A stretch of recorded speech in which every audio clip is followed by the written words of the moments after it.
আলাইকুম রহমতুল্লাহি ওয়া বারাকাতুহু। নাহমাদুহু ওয়া নুসাল্লি আলা রাসূলিল কারীম।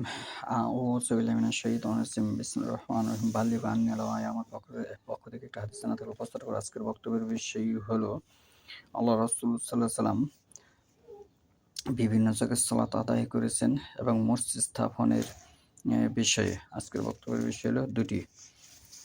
আল আরসু কুল্লুহা মাসজিদুন ইল্লাল মাকবারা আল হাম্মাম। আনাস রাদিয়াল্লাহু আনহু জিজ্ঞেস করেছিল সালাতের স্থান সম্পর্কে। তার উত্তর আল্লাহ রাসূল বলেছিল, আল আরসু কুল্লুহা মাসজিদুন ইল্লাল মাকবারা আল হামাম। আমার জন্য সেজদা, সারা পৃথিবীর সেজদার স্থান দুটি জায়গা ব্যতীত, একটি হচ্ছে কবরস্থান, আরেকটি হচ্ছে অপবিত্র জায়গা গোসলখানা, লেট্রিন। এই দুটি জায়গা ব্যতীত সারা পৃথিবীর যে কোনো স্থানে সে সেজদা দেবে, আল্লাহ কবুল করবে। আজকের যে বিষয়টা সহিহ বুখারীর ৩ নম্বর খণ্ড ৩৯৩২ নম্বর হাদিস।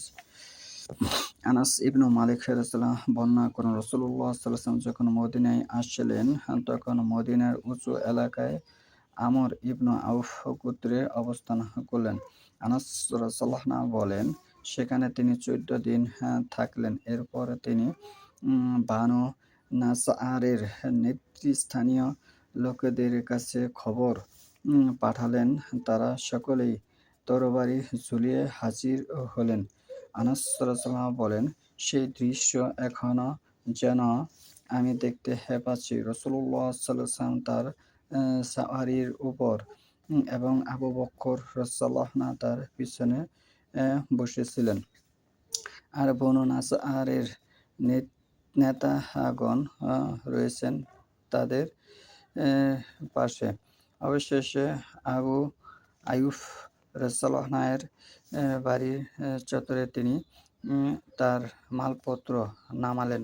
রাবী বলেন, ওই সময় রাসূলুল্লাহ সাল্লাল্লাহু আলাইহি ওয়াসাল্লাম যেখানেই সালাতের সময় হতো সেখানেই সালাত আদায় করে নিতেন এবং তিনি কোনো সময় ছাগল ভেড়ার খোয়ারেও সালাত আদায় করতেন। কোনো সময় তিনি ছাগল ও ভেড়ার খোয়ারেও সালাত আদায় করতেন। তার মানে বিপদের সময় আপনি যে কোনো স্থানে সালাত আদায় করতে পারবেন, দুটি জায়গা ব্যতীত, এক কবরস্থান এবং গোসলখানা, লেট্রিন ব্যতীত। রাবী বলেন, তারপর তিনি মসজিদ তৈরির নির্দেশ দিলেন। তিনি নাসআরের নেতাদের ডাকলেন এবং তারা এলে তিনি বললেন, তোমাদের এ বাগানটি আমার নিকট বিক্রি করো। তারা বলল, আল্লাহর শপথ, আমরা বিক্রি করব না। আল্লাহর শপথের বিনিময়ে আল্লাহর নিকট চাই। আল্লাহর শপথের বিনিময়ে আল্লাহর নৈকট্য চাই, মানে আল্লাহর নৈকট্য লাভ করতে চাই। রাবী বলেন, এখানে কি ছিল? রাবী বলতেছে, এখানে কি ছিল? আমি তোমাদের বলছি, স্থানে তখন ছিল মুশরিকদের পুরাতন কবর। মুশরিকদের কি ছিল? পুরাতন কবর। বাড়ি ঘরের কিছু ভাঙা অংশ, কয়েকটি খেজুরের গাছ। রাসূলুল্লাহ সাল্লাল্লাহু আলাইহি ওয়াসাল্লামের নির্দেশে মুশরিকদের কবরগুলি মিশিয়ে দেওয়া হলো। এখানে কি বলা হচ্ছে? রাসূলুল্লাহ সাল্লাল্লাহু আলাইহি ওয়াসাল্লামের নির্দেশে মুশরিকদের কবরগুলো মিশিয়ে দেওয়া হলো। তাহলে যে মসজিদের পাশে কবর আছে, সে মসজিদে আপনি সালাত কিভাবে আদায় করবেন? এখনও বর্তমানে অধিকাংশ নামধারী আহলুল হাদিসের মসজিদের পাশে কবর রয়েছে। আমার জানা সত্ত্বে অনেক পুরাতন মসজিদের সামনে, পিছে, ডানে বাঁয়ে কবর রয়েছে। কিন্তু এই হাদিসটা বলছে আল্লাহর রাসূলের নির্দেশে কবরগুলো মিশিয়ে দেওয়া হলো, ভগ্ন চিহ্ন সমতল করা হলো, খেজুর গাছগুলি কেটে ফেলা হলো। রাবী বলে, কাটা খেজুর গাছের খণ্ডগুলি মসজিদের কেবলার দিকে এর খুঁটি হিসেবে এক লাইনে স্থাপন করা হলো এবং খুঁটির ফাঁকা স্থানে রাখা হলো পাথর। খুঁটির ফাঁকা স্থানে রাখা হলো পাথর। তখন সাহাবীগণ পাথর বয়ে আনছিলেন এবং ছন্দযুক্ত কবিতা আবৃত্তি করছিলেন। ছন্দযুক্ত কবিতা আবৃত্তি করেছিলেন।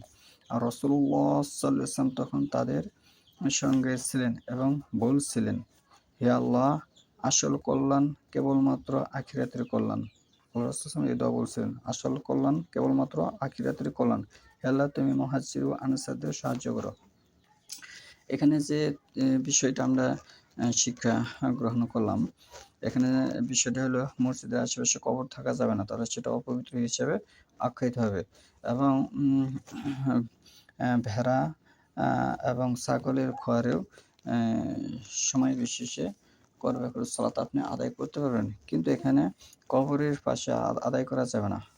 যেখানে কবরকে মূল্যায়ন করা হয় সেখানে সালাত আদায় করা যাবে না। হাদিস হচ্ছে ৩৯৩২, এরকম আরও বুখারীর অসংখ্য হাদিস আছে, মুসলিম শরীফের হাদিস, আবু দাউদে অসংখ্য হাদিস রয়েছে যেগুলো কবরকে সম্মান করা যাবে না সে সম্পর্কে এসেছে। বিষয়টা ভাবুন, চিন্তা ভাবনা করুন। সুবহানাকা আল্লাহুম্মা ওয়া বিহামদিকা আশহাদু আল্লা ইলাহা ইল্লা আনতা আস্তাগফিরুকা ওয়া আতুবু ইলাইক। এবং হিজরতের পূর্বে আল্লাহ রাসূল সাল্লাল্লাহু আলাইহি ওয়াসাল্লাম ২ করে সালাত আদায় করেছেন, ফরজ সালাত। এটি হাদিস দ্বারা সবচেয়ে বেশি জোরদার পাওয়া যায়।